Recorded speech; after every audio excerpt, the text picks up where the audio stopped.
Mari kita berdoa. Tuhan, biarlah nyanyian ini mengajar kami benar-benar menyerahkan segenap hati jiwa kami kepada Tuhan, bukan hanya sekedar kami menyanyi, tetapi kami ingin belajar, kami ingin menyerahkan hidup kami, sebab Engkau telah membasuh kami dengan darah yang telah tercurahkan untuk setiap kami.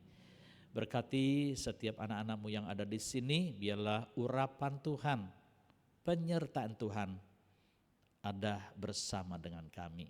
Percayakan waktu pemberitaan ini ke dalam tangan Tuhan, Engkaulah yang menguasai ruangan ini dan juga hati kami. Di dalam nama Tuhan Yesus Kristus kami berdoa. Amin. Selamat malam Bapak Ibu yang dikasihi di dalam Tuhan. Nah, kita sudah masuk ke minggu keempat ya. Tidak terasa cepat sekali tahun 2004 udah minggu pertama, sebentar lagi akan Imlek. Setelah itu Paskah, ya, setelah itu Idul Fitri, setelah itu bulan misi, setelah itu pemilihan majelis ya Pak ya, setelah itu Natal lagi ya. Ya, cepat sekali ya Bapak Ibu ya, waktu berharga bagi kita. Nah, Rabu pertama ya, Pendeta Lim Sindyong sudah mengkhotbahkan mengenai metanarasi ya, semoga saudara masih ingat ya. Lalu minggu kedua sudah dijelaskan oleh penginjil Dani tentang apa arti Injil Kristus Yesus. Ya, barusan minggu lalu mengenai pertumbuhan ya. Nah, hari ini kita bicara tentang hidup yang digerakkan Injil. Nah, kalau bisa saya tidak mau khotbah ini saudara, rasanya berat, beban berat ya.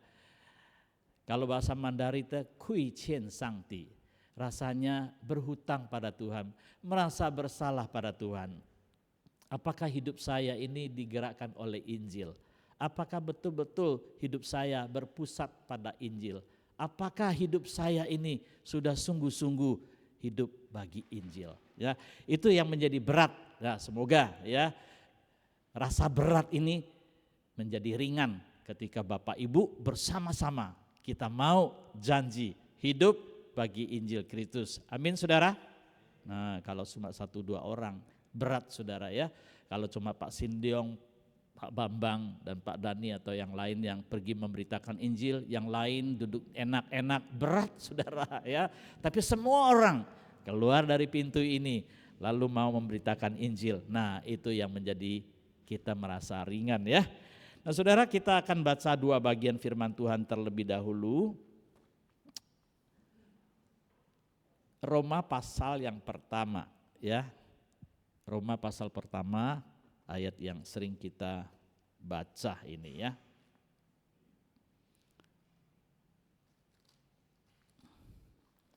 Beberapa ayat saja yang akan kita baca ya. Ayat 14 berbunyi demikian, aku berhutang baik kepada orang Yunani maupun kepada orang bukan Yunani, baik kepada orang yang terpelajar maupun kepada orang yang tidak terpelajar. Itulah sebabnya aku ingin untuk memberitakan Injil kepada kamu juga yang diam di Roma. Ayat 16, sebab aku mempunyai keyakinan yang kokoh dalam Injil, karena Injil adalah kekuatan Allah yang menyelamatkan setiap orang yang percaya, pertama-tama orang Yahudi, tetapi juga orang Yunani.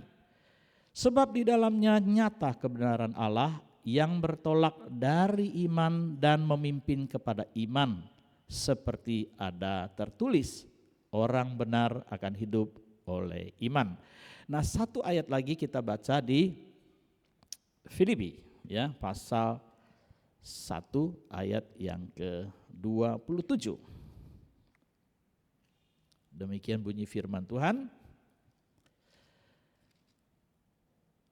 Filipi 1 ayat 27, hanya hendaklah hidupmu berpadanan dengan Injil Kristus, supaya apabila aku datang aku melihat, dan apabila aku tidak datang aku mendengar bahwa kamu teguh berdiri di dalam satu roh dan sehati sejiwa berjuang untuk iman yang timbul dari berita Injil. Nah, saudara, sampai di sini pembacaan firman Tuhan. Berbahagialah setiap orang yang mendengarkan firman dan melakukan dalam kehidupannya. Kalau hanya mendengar dan tidak melakukannya, kebahagiaannya tinggal separuh, saudara. Kebahagiaan itu harus penuh, saudara, ya. Jadi bukan hanya mendengar, tapi juga melakukan firman Tuhan. Nah, hari ini kita akan bicara tentang Injil, ya, hidup yang digerakkan oleh Injil, gospel driven life, kira-kira gitu ya. Saya kalau terjemahkan ke Indonesia begitu. Saya ingat ada satu buku, ya, yaitu buku apa ini? Kalau saya pakai remote tangannya angkat-angkat, saudara enggak usah merasa terganggu ya, memang harus begitu ya baru bisa ya. Nanti lain kali mau diperbaiki sudah. Nanti pakai tinggal sebut dia keluar sendiri ya. Jadi enggak usah pakai gini-gini. Saudara, buku ini sudah menjadi bestseller ya. Rick Warren penulisnya yang mempunyai gereja di Saddleback di Amerika ya. Luar biasa penggemarnya. Nah, bukunya ini sudah diterjemahkan di dalam bahasa Indonesia adalah kehidupan yang digerakkan oleh tujuan. Nah, buku ini menjadi bestseller karena banyak orang ketika membaca baru sadar rupanya hidup saya ini tidak punya tujuan. Begitu saya baca, saya baru tahu hidup itu mesti punya tujuan. Ya memang begitu, saudara. Kalau hidup tidak mempunyai tujuan, bagaimana Anda bisa sampai ke destinasi itu? Apa tujuan hidup Anda? Apa artinya kalau saudara hidup di dalam dunia ini nggak punya tujuan? Nah, saudara sebagai orang percaya, ya, kalau kita membaca katekismus yang pertama, siapa yang masih ingat? Apakah tujuan hidup manusia? Ayo, ya, tujuan hidup manusia adalah memuliakan Allah, ya. Ternyata katekismus ini berbicara juga ya Pak, bagus juga ya dibacakan ya. Nanti dibuat kuis ini ya. Nah, saudara, buku ini ya sudah menginspirasikan begitu banyak orang. Ada orang yang hidupnya tidak punya tujuan ketika dia membaca buku ini, ya, lalu dia mengambil satu tekad ya untuk hidup yang lebih berarti supaya dia memiliki tujuan hidup yang mantap, saudara. Nah, bagaimana kalau kita ganti temanya ini, ya?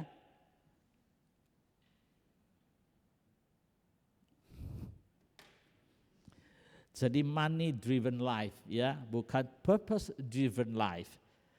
Ya, tapi hidup yang digerakkan uang. Nah, saudara yang dikasih di dalam Tuhan, siapa sih yang tidak tertarik kalau bicara tentang uang? Ya, kalau bicara uang matanya melek gitu ya. Semangat saudara ya. Ini uang apa saudara? Dolar kata C. Ejen ya. Masa ada yang nggak kenal dolar ini? Ya. Ini uang yang sangat powerful. Warnanya biasa-biasa saja, ya, cuma satu warna. Uang Indonesia berapa warnanya? Berwarna-warni ya. Balonku ada 5, ya kan? Rupa-rupa warnanya. Kadang saya ambil uang 5.000 kok mirip 100.000 ya.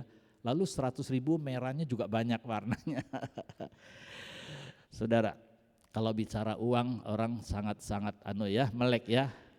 Pak Bambang Alim juga wakai ini ya apa ya? Ya dong ya. Ya, tapi kalau saya balik gitu po yau gitu ya.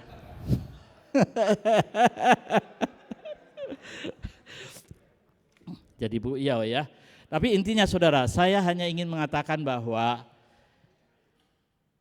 manusia itu begitu semangat ya, rela bangun pagi-pagi sampai malam. Dia berjuang untuk mencari uang. Jadi kekuatan uang itu bisa memicu orang semangat hidup. Ya, buka toko pagi-pagi, tutup pada malam hari. Nah, saya ingat ini. Tahun lalu kami ke Tanansan. Itu di rumah Seming ya. Seming ini adalah sepupu dari Pak Eben. Rumahnya itu tikungan kalau kita mau pulang ke hotel, itu ada satu toko encek ya. Udah malam dia masih buka. Kadang saya hanya sengaja beli minuman untuk pengen kenalan dan komunikasi supaya bisa cerita Injil ya. Kalau cerita Injil tidak bisa langsung saudara, harus kenalan siapa kamu dan ya. Jadi conversation, komunikasi itu dimulai saudara. Saya bilang susu, hai meo sui jiao, meo sambil kipas dengan kausan gitu sambil rokok saudara. Sudah malam, sudah sepi loh saudara. Tapi dia tetap semangat. Kalau buka toko, yang paling pagi ya susu itu. Kalau tutup yang paling malam, ya susu itu. Kenapa sobat? Money driven life. Hidup yang digerakkan oleh uang itu luar biasa. Jadi kalau saudara boleh melihat kehidupan manusia itu begitu semangat ya. Kalau cari uang itu tiada lelah begitu. Tapi kalau saudara tanpa money driven life, mungkin kita akan tidak semangat ya. Coba, kalau saudara disuruh antar orang ya, udah pulang suruh antar lagi, ngamuk saudara. Saya sudah banyak kerjaan, saya enggak punya waktu. Sekarang giliran kamu yang antar. Tapi kalau saudara itu penarik Grab, nah atau penarik taksi, kamu baru ngantar orang sampai di airport, terus ada minta lagi ngantar ke Sidoarjo, kamu juga tetap antar. Udah itu nanti ke Gresik lagi, terima juga ya. Kalau sampai besok pagi pun juga oke. Kenapa saudara? Money driven life. Hidup yang digerakkan oleh uang. Uang itu punya kekuatan, punya daya yang hebat, membuat saudara begitu semangat.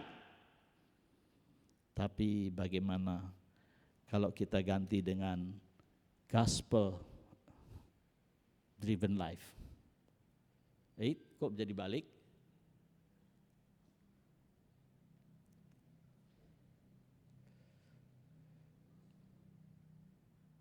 Oke, ini ya. Bagaimana saudara hidup yang digerakkan Injil? Apa itu Injil? Saya tidak semangat karena kita belum mengenal Injil dengan baik, saudara. Bagaimana kalau kita mencoba belajar semangat ya, money driven life itu diganti dengan gospel driven life. Hidup yang digerakkan uang yang begitu semangat itu, semangat yang sama ya, tapi diganti dengan konsep yang lain, dengan hidup yang digerakkan Injil. Nah, saudara, perubahan ini memang tidak gampang seperti membalikkan tangan, saudara. Ya, karena perubahan ini perlu satu perubahan hidup yang sangat-sangat radikal, yang perlu memahami apa arti Injil itu. Nah, karena itu saudara, kalau kita tidak memahami, kita tidak mungkin bisa hidup di gerakan Injil. Kalau uang, saya tahu, uang itu penting sekali, uang itu powerful sekali.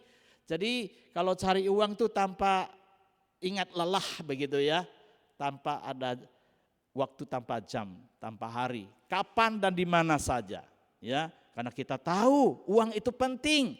Tapi apakah Anda tahu pentingnya Injil itu? Kalau kita tidak mengerti tentang Injil itu, kita tidak memiliki hati seperti Paulus yang katakan, aku berhutang pada Injil. Nah, perubahan ini sangat-sangat penting, saudara. Yang dimaksudkan dengan hidup yang digerakkan Injil adalah seluruh hidup kita tidak ada ruang yang lain kecuali hanya untuk Injil. Jadi seluruh kehidupan kita itu digerakkan Injil, ya. Karena itu hidup kita harus berpadanan dengan Injil. Jadi tidak ada space, tidak ada ruang yang tidak ada Injil. Jadi seluruh kehidupan kita itu hanya untuk Injil dan digerakkan oleh Injil. Sama seperti sebuah mobil, saudara. Walaupun sudah lengkap, kalau tidak ada bensin, tidak ada solar, saudara start juga tidak bisa jalan, saudara. Sama dengan orang percaya, sama juga dengan orang Kristen. Kalau orang Kristen itu cuma hidup untuk dirinya, tidak digerakkan Injil, itu sama saja dengan sebuah mobil yang tidak ada artinya, saudara. Tidak bisa berjalan dengan baik. Nah, hari ini kita akan belajar bersama-sama supaya kita bagaimana memahami hidup yang digerakkan Injil. Kita perlu memahami panggilan dari Kristus Yesus yang menjadikan kita murid-muridnya, sehingga Kristus itu menjadi pusat hidup kita. Ya, Kristus harus menjadi pusat kehidupan kita. Nah, Paulus berkata demikian di Galatia 2:20. Namun aku hidup, tetapi bukan lagi aku sendiri yang hidup, melainkan Kristus yang hidup di dalam aku. Dan hidupku yang kuhidupi sekarang di dalam daging adalah hidup oleh iman dalam Anak Allah yang telah mengasihi aku dan menyerahkan dirinya untuk aku. Tetapi bukan lagi aku sendiri yang hidup. Itu kalimat sangat penting yang dikatakan oleh Paulus. Melainkan Kristus yang hidup di dalam aku. Ini adalah satu perubahan hidup dari Saulus menjadi Paulus. Seorang penganiaya, seorang pemimpin duniawi begitulah, ya, yang menganiaya orang-orang Kristen, yang mencari ketenaran, yang mencari kuasa, ya, untuk melampiaskan emosinya, yang melampiaskan kekuatannya untuk menyeret orang-orang percaya. Pokoknya untuk kepuasan diri, untuk membanggakan diri. Tapi sekarang berubah secara total. Paradigma hidupnya telah berubah. Hidupnya bukan aku lagi, tetapi Kristus yang telah hidup di dalam diri aku. Dan hidupku yang di dalam daging ini juga telah dikuasai oleh imanku kepada Tuhan Yesus Kristus yang telah menyerahkan dirinya untuk aku. Itulah pemahaman Paulus tentang Kristus. Karena itu hidupnya berpusatkan pada Kristus. Kristus adalah pusat hidupnya dan Injil adalah gerakan hidupnya. Tanpa Injil dia tidak memiliki semangat hidup seperti saudara dan saya. Karena itu saudara, hidup dia adalah hidup yang digerakkan Injil. Dan kapan dan di mana saja Paulus selalu memberitakan Injil. Paulus tidak pernah nganggur ya begitu ya, tidak pernah ya artinya tidak memberitakan Injil. Dia selalu memberitakan Injil. Itu adalah hal yang sangat drastis dalam perubahan seseorang ketika mengenal tentang Kristus yang menjadi pusat hidupnya. Sehingga dia mempunyai satu perubahan hidup yang luar biasa. Kristus pusat kehidupan, kita bukan tentang diri kita sendiri, tetapi tentang Allah dan tentang kemuliaannya. Setiap rencana, keputusan, dan tindakan semua bermuara kepada Kristus dan kerajaan Allah. Itu kata dari Zovan Ghazali. Saudara, ketika seseorang sudah meletakkan hidupnya di kaki Tuhan Yesus, dan Tuhan menjadi pusat hidupnya, maka segala rencana pikirannya, ya, seluruh kehidupannya itu hanya bicara tentang Injil Kristus. Jadi dulu about me, everything about me, tapi now everything about Christ. Apakah saudara begitu? Setelah saudara menjadikan Kristus sebagai pusat hidup, apakah kita masih hidup untuk diri kita sendiri? Hidup yang berpusatkan pada Kristus bukan lagi tentang diri kita, tetapi tentang diri Kristus. Dan saudara, saya ingat ada seorang ibu kalau ketemu itu selalu bicara tentang dirinya, ya, tentang keluarganya, tentang anak cucunya. Sebetulnya tidak masalah sih, ya. Tapi ya rasanya terlalu sering ya, ulang-ulang begitu ya. Jadi dia membanggakan, oh cucu saya baru lulus dapat ranking berapa di Singapura begitu ya, lalu dapat kerjaan begitu ya, lalu anak mantunya apa dan sebagainya. Tidak ditanya tapi tetap diceritakan begitu saudara ya. Jadi everything about me gitu saudara ya, nothing to do with Christ. Selalu cerita tentang dirinya. Enggak ditanya juga tentang cerita dirinya. Tapi lain kalau orang yang sudah betul-betul ya mengenal Kristus dan menjadikan Kristus sebagai pusat hidup. Everything about Christ. Ya, selalu bicara tentang Kristus. Karena hidupnya digerakkan oleh Injil Kristus. Nah, saya ingat juga ada seorang jemaat yang kesaksiannya begini. Suatu hari suaminya itu naik pesawat ya, lalu duduk baru saja duduk begitu, orang yang di samping itu menanyakan apakah Bapak adalah orang Kristen begitu. Dia bingung ya, mau jawab Kristen atau bukan, enggak ya. Karena dia dibilang enggak Kristen, dia Kristen begitu, ya ke gereja, tapi belum dibaptis gitu loh saudara, ya belum dibaptis. Kalau bicara bukan Kristen, dia tahu Yesus Kristus adalah Tuhan dan Juru Selamat, dia tahu tentang Injil, dia sudah tahu tentang kebenaran itu. Tapi kalau dia bilang bukan, wah nanti diinjili, yang diinjili apa sih tentang mengenai Yesus, saya udah tahu.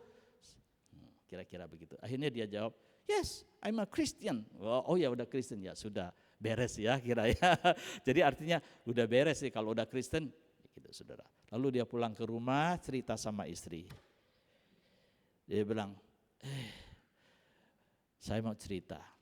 Waktu saya duduk di pesawat ada seorang hey katanya. Tanya saya. That's what, are you a Christian? Lalu saya jawab. Istrinya tanya bilang, kamu jawab apa?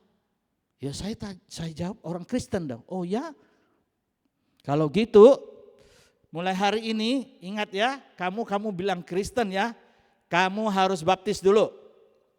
Karena kamu sudah jawab bahwa kamu adalah orang Kristen. Ya. Ya memang saya percaya Yesus kok. Kalau percaya ya kamu harus jadi orang Kristen dong.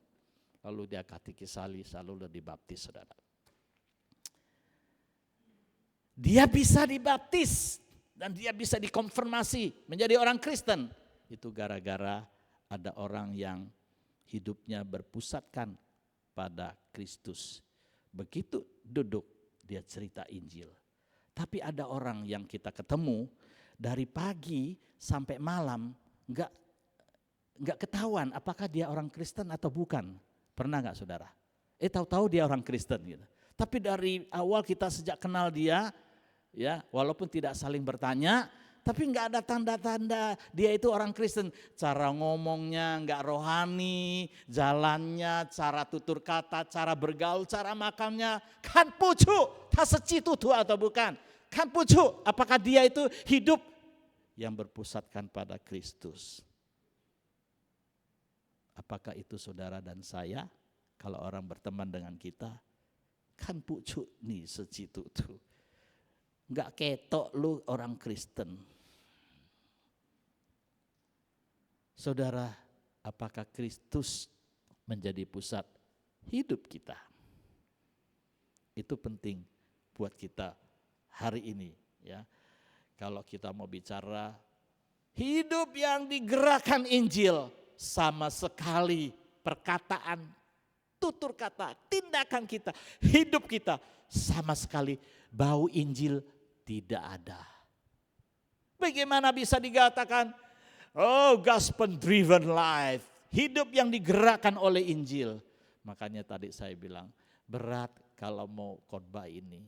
Tapi anyway, ini adalah satu program yang bagus. Saya katakan Pak Silong bagus. Tapi kalau bisa jangan di hari Rabu saja khotbah yang tema-tema seperti ini. Supaya enggak berat nih kita nih. Biar seluruh jemaat, majelis, pengurus, pekerja, aktivis mengerti pentingnya tentang hidup yang digerakkan Injil. Maka gereja kita ada masa depan. Amin saudara. Berikutnya, kita juga bukan hanya hidup berpusatkan pada Kristus. Atau kenapa kita harus menjadikan Kristus menjadi pusat hidup kita? Karena Kristus datang untuk Injil, saudara. Yesus berkata, marilah kita pergi ke tempat lain, ke kota-kota yang berdekatan supaya di sana juga aku memberitakan Injil. Karena untuk itu aku telah datang. Jadi Yesus mengerti tentang destinasi tujuan hidupnya ke dalam dunia ini adalah untuk memberitakan Injil. Jadi tidak ada ruang space yang tidak dipakai oleh Tuhan untuk memberitakan Injil. Kalau saudara membaca Markus pasal pertama, khotbah Yesus pertama bukan di khotbah di bukit. Ya memang itu istilahnya khotbah di bukit. Kalau istilah khotbah itu bicara tentang firman Tuhan. Kapan Yesus memulai dia berkhotbah, KKR, mengajarkan Injil? Di Markus, catatan Markus itu langsung to the point, tidak seperti Matius, cerita silsilah ya. Jadi Markus bicara begini, ketika setelah Yesus dibaptis, lalu dia dicobai iblis, ya 40 hari 40 malam, lalu mulailah Yesus tampil di Galilea. Sesudah Yohanes ditangkap, datanglah Yesus ke Galilea memberitakan Injil Allah. Jadi ketika Yohanes ditangkap, Yesus tidak sembunyi, lari ke Mesir, takut tidak memberitakan Injil, tidak. Ketika Yohanes ditangkap, Yesus muncul. Dia sengaja muncul ke Galilea untuk memberitakan Injil kerajaan Allah. Dan katanya, waktunya telah genap, kerajaan Allah sudah dekat. Bertobatlah dan percayalah pada Injil. Dan itulah KKR pertama yang dilakukan oleh Tuhan Yesus. Yang memberitakan Injil pertobatan. Sampai Yesus mati. Dan sebelum naik ke surga, kisah para rasul, pasal pertama, ayat 4, bicara apa? Yesus memberitakan Injil selama 40 hari sebelum dia naik ke surga. Mestinya, udah saya pensiun aja ya, saya sudah mati dan bangkit untuk kalian. Murid-murid, pergilah beritakan Injil. Tapi di situ dikatakan, Yesus masih pergi meneguhkan Injil dan memberitakan Injil. Ada satu ayat di Wahyu pasal 14 ayat 6, satu ayat yang sangat indah. Kenapa di situ dikatakan? Karena hanya di seluruh Wahyu itu muncul satu kali kata Injil yang kekal. Di situ dikatakan ketika penghakiman itu datang, maka penghakiman itu akan menghakimi orang-orang tidak percaya. Bayangkan bagaimana orang-orang tidak percaya pada Injil yang kekal itu, maka mereka akan binasa. Nah, saudara yang dikasih di dalam Tuhan, Injil itu penting buat semua orang untuk didengarkan. Tapi siapakah pergi memberitakan Injil? Lalu Yesus berkata kepada murid-muridnya, pergilah ke seluruh dunia, beritakanlah Injil kepada segala makhluk. Segala makhluk. Injil itu adalah kekuatan Allah yang bisa mempertobatkan orang percaya. Saudara, Kristus Yesus menjadi contoh dan teladan bagi kita. Dia datang memang untuk Injil. Orang yang memberitakan Injil harus punya soul-nya, harus punya jiwa seperti Kristus Yesus. Kalau saudara menyanyi itu harus ada soulnya saudara. Nyanyi itu tidak hanya sekedar kata-kata. Kenapa orang menyanyi nyanyian sama, ada yang satu enak, yang satu tidak enak. Karena yang satu itu menyanyi dengan hatinya, dengan soulnya, dengan jiwanya. Kenapa yang ini suaranya bagus tapi tetap tidak menyentuh hati? Karena dia nyanyi tidak pakai soulnya, tidak pakai jiwanya. Kalau kita beritakan Injil itu sama, harus memiliki jiwa, hati seperti Tuhan Yesus. Paulus ini berhasil, ya, berhasil bagaimana hidup menyerupai Kristus. Cara-cara memberitakan Injil, menghayati Injil, menghidupi Injil sama seperti soulnya yang ada di dalam Tuhan Yesus Kristus. Karena itu dia mengatakan, aku yakin ya bahwa Injil ini punya kekuatan yang hebat, bisa menyelamatkan setiap orang yang percaya. Dia melihat betapa pentingnya jiwa seseorang. Saudara, saya melihatkan gambar ini ya. Gambar ini tentu saja ini pasti di negara mana ini kalau saudara? Kalau gini-ginian tuh. Ya, negara di Amerika begitu ya saudara ya. Di negara Amerika itu HAM itu sangat penting buat mereka. Tapi polisi-polisi ini tidak memandang hanya manusia yang ditolong, ya SOS ya. Bahkan hewan binatang. Jadi kalau saudara punya kucing nyangkut di atap enggak bisa ditolong, telepon saja polisi, dia langsung datang saudara. Nah ini ada orang anjingnya jatuh ke bawah, bagaimana cara nolongnya saudara? Ya mereka bekerja sama saudara. Bagaimana? Itu airnya deras sekali saudara. Ya, sebetulnya itu anjingnya, kalau kita lihat ya sudahlah. Biarkan aja lah. Itu kan hanya binatang, apa hubungannya dengan aku? Oh tidak saudara, tapi itu memberikan satu insight yang dalam buat kita sebagai orang percaya. Belajar, anjing pun mereka mau selamatkan, apalagi jiwa. Itulah yang dimaksudkan oleh Allah mengasihi isi dunia, sehingga dia mengaruniakan anaknya yang tunggal itu datang ke dalam dunia ini. Supaya setiap orang yang percaya boleh diselamatkan dan tidak binasa. Nah, saudara, siapakah tanggung jawabnya? Yaitu saudara dan saya. Nah saya ingat dulu kita pernah bikin gerakan pengabaran Injil. Ya saya tidak tampilkan di situ. Ya ini kabar baik. Maksudnya Injil adalah kekuatan Allah. Ya 3 orang gandeng 1 ya, 3 orang menginjili 1 orang.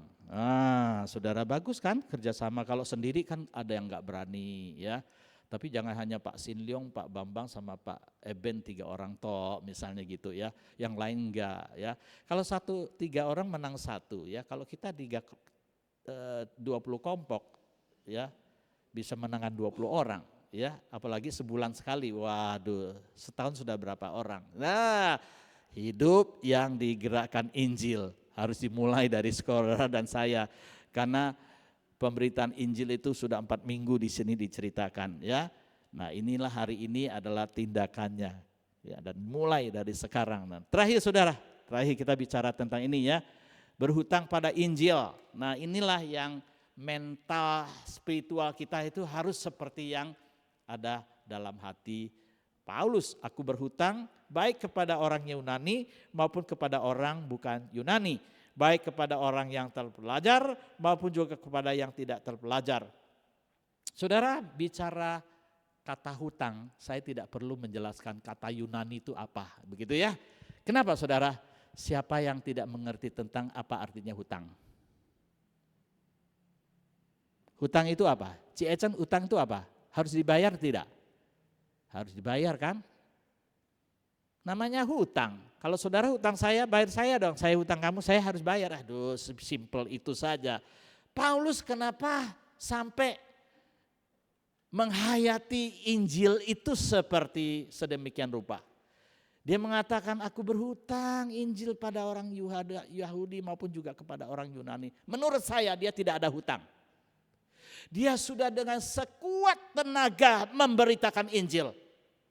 kapan di mana saja. Dalam perjalanan misionerinya, pertama, kedua, ketiga, boleh dikatakan rasul yang paling banyak memberitakan Injil adalah Paulus. Dan tidak ada bandingannya. Tetapi di dalam keadaan seperti ini, dia masih tetap mengatakan, aku berhutang Injil kepada orang Yahudi maupun orang Yunani. Orang terpelajar atau orang tidak terpelajar. Orang kaya, orang miskin, orang kulit putih, kulit hitam. Aku merasa berhutang pada Injil. Artinya, sebagai orang percaya, kita memberitakan Injil sampai mati pun masih tetap hutang Injil. Kenapa? Karena masih banyak orang yang belum percaya. Masih banyak orang belum percaya, berarti hutang kita belum habis. Negara kita, tapi bukan negara kita toh. Setiap presiden yang memimpin, mulai dari Presiden Soekarno sampai sekarang, negara kita tetap hutang. Zamannya SBY hutang, zamannya Pak Jokowi tetap hutang. Nanti paslon yang salah satu naik tetap juga hutang. Kita tidak tahu apakah hutangnya lebih banyak atau lebih sedikit, tapi tetap hutang. Injil menjadi hutang setiap anak-anak Tuhan, setiap gereja Tuhan, dimanapun juga. Kita harus memiliki mental spiritual seperti Paulus, berhutang. Kalau berhutang berarti harus bayar, dan kapan bayarnya? Anda dan saya bertanggung jawab. Karena Injil, Paulus dianiaya. Karena Injil, Paulus menderita. Karena Injil, Paulus dipenjara. Karena Injil, Paulus mati dipenggal kepalanya. Itulah hidup yang digerakkan Injil. Bagaimana Bapak Ibu? Pada hari ini, apakah kita sudah mengenakan lensa Injil di mata kita secara? Karena jikalau aku tidak memberitakan Injil, aku tidak mempunyai alasan untuk memegahkan diri. Sebab itu adalah keharusan bagiku. Celakalah aku jika aku tidak memberitakan Injil. Padahal dia sudah memberitakan Injil. Tetapi dia merasa tetap berhutang. Dan celakalah aku kalau aku tidak memberitakan Injil. Nah saudara, mari kita belajar supaya kita memiliki fokus mata kita ya pada Injil Kristus atau lensa Injil Kristus ya adalah paradigma baru dari Injil yang mengganti seluruh pandangan lama kita beralih pada pandangan yang berpusatkan pada Injil. Nah, mata kita ini, vision kita ini penting sekali saudara. Apa yang kamu lihat, itulah yang kamu kerjakan. Tapi kalau kamu bisa pakai lensa Injil, kacamata Injil, Kristus Yesus, maka apa yang kamu lihat adalah semua membutuhkan Injil. Dan disitulah kita memberitakan Injil. Saudara, saya ingin cerita satu gambar ini. Ya, gambar ini gambar apa ini? Ini gambar apa? Itu bukan adik saya, juga bukan anak saya, saudara. Itu waktu kita misi ke Pontianak lalu makan, lalu anak itu datang jualan roti gitu Pak. Lalu saya tanya, saya pakai bahasa Teochew ya, sama lai. Namanya siapa saya bilang. Nama saya Muhammad. Saya kaget. Kok Muhammad? Kamu saya apa? Kan jelas-jelas dia Chinese. Dia bilang Muhammad. Kenapa? Lalu saya pakai bahasa Teochew, kenapa lu pakai bahasa Muhammad, nama Muhammad? Oh ya, saya mualaf. Papa saya udah ikhlas Islam. Oh kenapa? Kenapa kamu jadi Islam? Kamu tahu Islam itu apa? Saya bilang, ya itu. Islam adalah ya agama yang bagus. Nabinya adalah Nabi SAW dan sebagainya. Lalu saya mencoba menjelaskan. Muhammad itu hanya nabi biasa, kamu tahu kan? Dia hanya biasa, guru biasa. Tapi ada satu, Tuhan Yesus Kristus. Dia bukan saja nabi, dia adalah juru selamat. Kamu tahu dong, pernah ke gereja enggak? Enggak pernah, ayo kamu pergi cari gereja. Yesus itu lebih unggul, lebih baik. Saya coba memberitakan Injil pada orang. Nah saudara, di dunia ini bukan hanya dia, masih banyak orang yang tidak mengenal Injil. Ya, perlu Injil. Siapakah yang pergi memberitakannya? Kalau bukan saudara dan saya. Saudara, kita sampai pada refleksi firman Tuhan hari ini. Ya. Tuhan sudah menyelamatkan kita. Dan Tuhan juga sudah memanggil kita, menjadikan kita sebagai muridnya.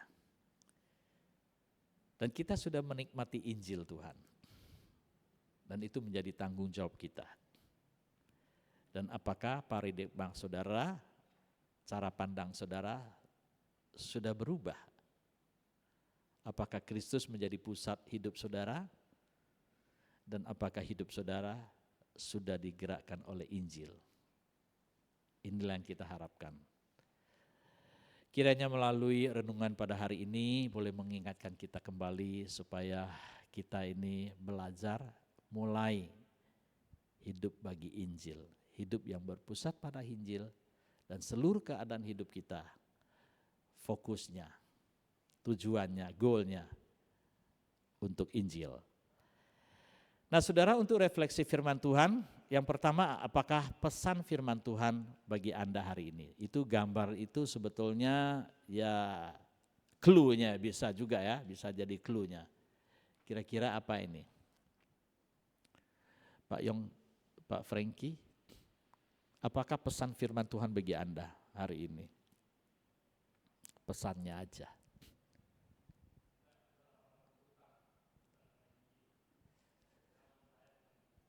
Harus memberitakan Injil ya, berpusatkan pada Injil ya. Saya percaya yang lain juga begitu ya. Pesan firman Tuhan hari ini adalah supaya hidup kita ya berpusatkan pada Injil Kristus atau berpusatkan pada Kristus. Harus menjadikan Kristus menjadi pusat hidup kita terlebih dahulu. Christ is the center of your life. Ya. Baru bisa menjadi. Yang kedua, sikap dan mental apakah yang perlu kita perbaharui? Ada yang mau jawab? Sikap dan mental apakah yang perlu kita perbaharui? Ya, sikap mental yang harus kita perbaharui adalah hidup kita bukan tentang diri kita lagi. Tentang siapa? Tentang Kristus. Ya, gambar itu kan jelas sekali itu ya. Hidup bukan tentang kita lagi ya, berpusatkan pada Kristus, berpusatkan pada Injil. Itulah mental dan sikap kita yang harus kita ubah ya. Jangan dikit-dikit menonjolkan diri atau meninggikan diri. Kristus dilupakan ya. Itu bukan hidup yang digerakkan Injil. Enggak bicara Injil, bicara aku dewe, aku penting, ya, aku sukses. Kristusnya mana? Enggak ada. 3. Tindakan apakah yang perlu kita lakukan? Oh ya, marilah kita pergi memberitakan Injil, saudara. Ya, marilah kita coba ingat-ingat siapa yang belum percaya. Ya, di keluarga saudara yang sudah tunggu sekian lama, maju mundur nggak berani. Melalui pemberitaan firman Tuhan hari ini, ya, hidup yang digerakkan Injil. Mulai hari ini percaya. Injil adalah kekuatan Allah yang bisa menyelamatkan orang. Dan harus berkata seperti Paulus, celakalah aku kalau aku tidak memberitakan Injil. Amin saudara. Mari kita berdiri bersama-sama. Tadi ada nyanyian yang terakhir itu, hidupku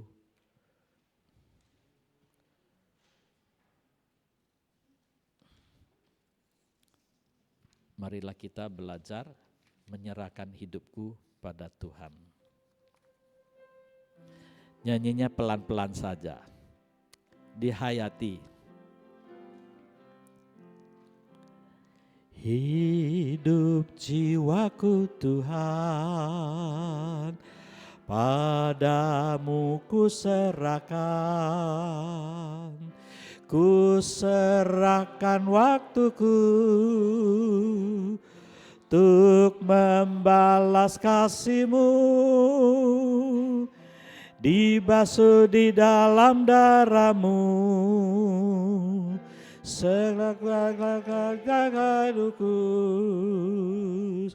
Segenap jiwaku, sepenuh hatiku, selamanya. Ayat yang kedua. Seturut kehendak-Mu, kuasailah hidupku. Hatiku bait suci-Mu, Roh-Mu penuhi daku, dibasuh di dalam darah-Mu. Agar ku dijadikannya kudus, segenap jiwaku, segenap hatiku, selamanya bagi-Mu. Saudara, mungkin kita perlu berdoa untuk diri kita sendiri. Apakah kita sudah menjadikan Kristus sebagai pusat hidup kita selama ini? Dan di dalam kehidupan kita, apa sih yang kita ceritakan? Apakah tentang Kristus, tentang Injil? Mari kita belajar dan minta pertolongan Tuhan, supaya mulai hari ini kita mau hidup yang digerakkan oleh Injil.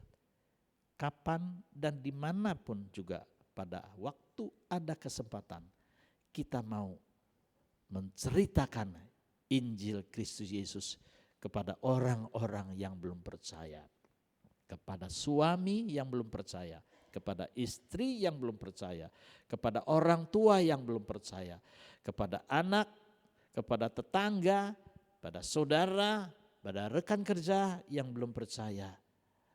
Ada muatan Injil pada waktu kita berbicara, pada waktu kita bergaul, pada waktu tindakan apapun juga. Ada Injil yang bisa disampaikan. Ya Tuhan, kami percayakan setiap kami ini ke dalam tangan Tuhan. Kami menyadari kami sudah mengenal Injil, kami tahu apa itu tentang Injil. Tetapi hidup kami belum digerakkan Injil, hidup kami belum berpusat pada Injil. Tutur kata kami, tindakan kami, pergaulan kami, di mana dan kapan saja, muatan Injil tidak kelihatan, bau Injil tidak kelihatan. Tapi mulai hari ini Tuhan, kami mau belajar menyerahkan hidup kami, waktu kami, talenta kami, apa saja yang kami lakukan berpadanan dengan Injil. Dan berkasutkan Injil dimanapun kami berada. Berkati saudara kami, jemaat-Mu, baik yang ikut persekutuan doa maupun juga tidak.